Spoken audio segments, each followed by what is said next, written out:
What if I told you that an Amish woman who discovers her husband has been living a double life, cannot call a lawyer, cannot file for divorce, and cannot leave without losing everything she has ever known? That the community's first move is not to protect her, but to save the marriage. Sacred marriage vow. Inside every Amish community, marriage is not simply a relationship. It is a covenant made before God and witnessed by the entire congregation. When an Amish couple exchanges vows, they are not making a promise to each other alone. They are making a promise to their church, their bishop, and their faith. That covenant is considered unbreakable. Divorce is not a last resort in Amish culture. It does not exist as an option at all. The discovery. In a community this small and this closed, secrets do not survive forever. An Amish woman rarely discovers her husband's second family through technology or a private investigator. She finds out the way people in tight communities always find out through a neighbor's careful silence, a letter that arrived when it should not have, a woman at the market whose eyes carried something they should not have known. Word travels in Amish communities without phones or internet. It travels through people, and eventually it travels to her. First hours. The first hours after she knows are unlike anything she has language for. She has been raised in a world that gave her words for grief, for loss, for hardship, but not for this. Not for standing in her own kitchen, in her own home, surrounded by her own children, and realizing that the man who built this life with her has been building another one somewhere else at the same time. She does not call anyone. There is no phone in her house. She does not get in a car and drive away. She has no license and nowhere specific to go. What she does is what Amish women have always done. When the ground shifts beneath them, she keeps moving. She finishes what she was doing. She feeds the children. She does not yet know what comes next, but she understands, already, that the choices available to her are far fewer than the ones available to most women who have ever stood in this exact kind of pain. Forbidden options. An outside woman in this situation has options. She can consult a lawyer. She can separate her finances. She can begin building a life away from the man who betrayed her. An Amish woman has almost none of these. Divorce in the Amish church is not merely discouraged, it is grounds for excommunication. To file for divorce is to break the baptismal vow she made before God, and the consequence is shunning. She would lose not only her husband, but her parents, her sisters, her community, her home, and any financial security she has. She has no bank account in her own name. She has no work history outside the home. She has an 8th grade education and no driver's license. Leaving means walking into an English world she has never navigated alone, with children who have only ever known this life, with nothing to stand on but her own 2 feet and whatever courage she can gather in the dark. Bishop intervenes. The bishop does not wait to be invited into this situation. In an Amish community, a marriage in crisis is a community matter, and when the matter involves a husband who has fathered children or maintained a relationship outside the marriage, the bishop moves quickly. He sits with the husband first. The conversation is private, but its direction is not. The church's goal in every case of infidelity is restoration of the marriage, not justice for the wife. The husband will be counseled to confess. He will be told what repentance is expected to look like. He will be given a timeline and a pathway back into full fellowship. The bishop will also speak with the wife, not to ask what she needs, but to explain what the church is doing and what her role in this process will be required to be. Husband's repentance. The husband's repentance in an Amish community follows a structure that the church controls entirely. He will confess his wrongdoing before the congregation kneeling, in plain language, without details that go beyond what the bishop has approved. The congregation will pray over him. He will be placed under a period of church discipline, which may include temporary restrictions on his participation in community life, and then, if his repentance is deemed sincere, he will be restored. This process can move relatively quickly. A man who confesses cleanly, who shows humility before the bishop and elders, and whose wife does not publicly resist the reconciliation can find himself back in full standing within weeks or months. The speed of the other woman. The position of the other woman depends entirely on whether she is Amish. If she is a member of the same community or a nearby one, she faces her own church discipline and, in most cases, harsher social consequences than the man.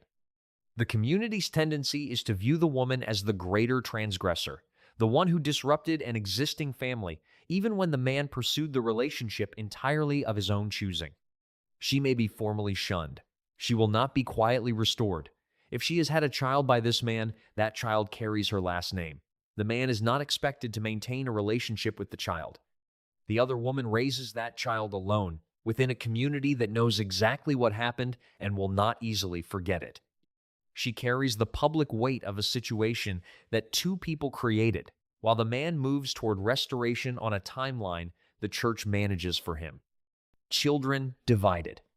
The wife's children are not spared from what has happened, even when every adult in the situation works hard to shield them. Children who grow up in Amish homes are observant in ways that adults underestimate. They notice when their father sits differently at the table. They notice when their mother's hands move more slowly through her work. They hear the marriage continues. The marriage continues because the community requires it to, because leaving would cost her more than staying, and because for some women, something genuine does eventually return. Not what was there before, not the exact shape of what she thought she had, but something, a quieter arrangement, a life that functions around the damage rather than pretending the damage is not there. Some couples reach an understanding that is never spoken aloud, but that both people live inside a new set of terms, unwritten, that hold the household together without requiring either person to say more than what the day demands. Other marriages continue in name only.